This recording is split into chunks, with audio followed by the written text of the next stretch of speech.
If you encounter the notification, Scan Drive for Errors on your Windows system and wish to fix it, then either read through this article on the website or simply watch this video.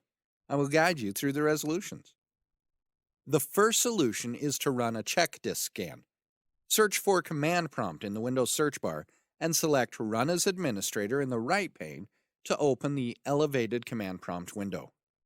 In the elevated command prompt window, type the command CHKDSK space /F space /R. Hit Enter to perform the CHKDSK scan. Once it has completed, reboot your system.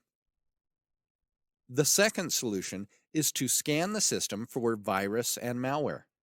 Search for Windows Security in the Windows search bar. Open the application.